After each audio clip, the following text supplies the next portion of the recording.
financial crimes and illegal activities. Like, what can you provide us with from your background or from your experience and perspective, since you're dealing with different clients, different companies from all over the world, so you have your own perspective in the financial crimes. How can we avoid the threats of those crimes? What can you provide us from your perspective? Well, I think from when I started my career out in AML and counterterrorism, there's been a convergence. So we used to treat them both very, very separately because they were separate 20 years ago, 30 years ago, 100 years ago. So financial crimes, if you look at organized crimes years ago, some organized crime units from around the world, all of them, did not want their name associated for branding reasons, for society reasons, for many reasons, to be associated with terrorism, which was an ideology, because they didn't want to be branded that way, they didn't want to be thought of that way. But what happened is, in my opinion, the word terrorism expanded. It started to be narco-terrorism, it started to be X-terrorism, Y-terrorism, Z-terrorism. So when we got into that, it got, I don't want to say watered down, it's still a horrendous activity, but it was just spread out and became very thin.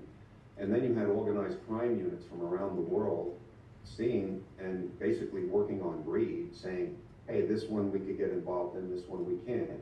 The same thing as you look at the US mafias back in the 60s and 70s, who would get involved with drugs, who would.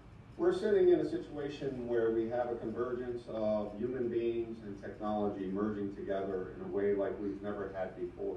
There's so many different ways to take advanced technologies and apply them into what I would call heavy process or heavy human process activities, such as AML, such as counterterrorism, sanctions checking, and various things where you have large amounts of transactional data that needs to be analyzed and reviewed in a very precise and specific way, looking for behavioral patterns that indicate illicit activity. We're in a situation now, globally, with the advancements of AI, with the advancements of quantum computing, with the advancements of new and faster ways to do things, we have to now take a step back and analyze how are we doing things today? How do we want to do things tomorrow? Can you please also provide us with more information about the SightSpan company for risk management and security solutions?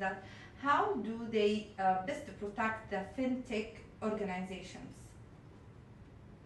Well, we have a division at SightSpan that deals specifically with fintech and payments.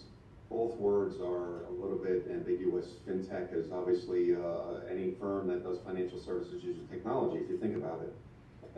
Which is everybody. The big banks are fintechs, everybody's a fintech, but it's a new word and that's the hot word. But SightSpan has been working with people that facilitate payments for almost 20 years now. That group is led by Andrea Corbine, and in the payments area, she's been leading that group for the last 10 years, and she's joined with Alice Bayer and Stephanie Schumacher and others, working specifically with design a growth plan that was related to risk management.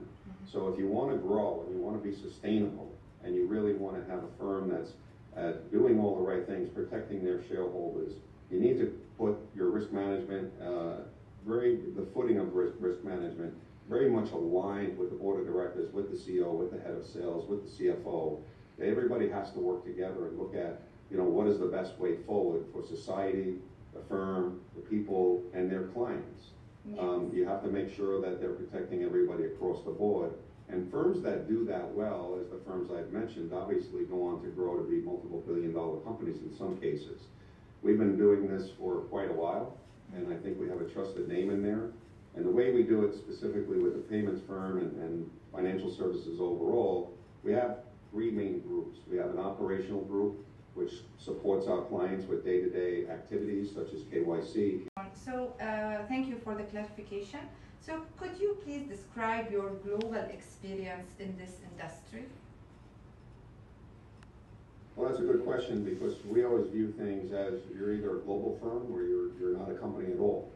So, there are boutiques that work just in a local area and various things, and that's fine, but SightSpan has been global since day one, and everybody involved in SightSpan has been working around the world. We've worked with the governments of Saudi Arabia, Israel, Jordan, Malaysia, Singapore. We worked in Jakarta and Indonesia quite often.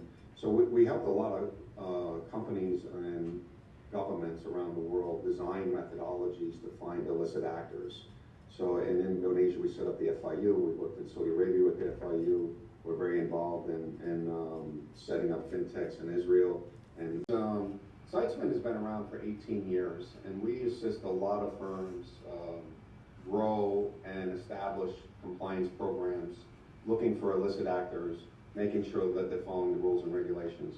But if we specifically deal with counterterrorism and we deal with illicit activity related to criminal activity, one of the things that we have done over the years is really focus our attention on who is the client and who is the business. We have a good understanding of how certain businesses should act based on historical data, based on experience.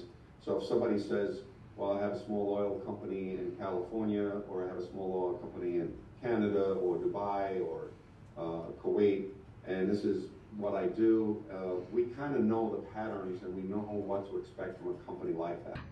Thank you, Mr. John. I was happy that you connect with me from United States of America, and that was our first session. Definitely we will conduct more meetings to learn more from your experience in the security industry. Oh, thank you, Yara. It was wonderful to speak with you, and I look forward to speaking with you again soon. Thank you so much. Have a nice day ahead. Thank you. Bye. Okay.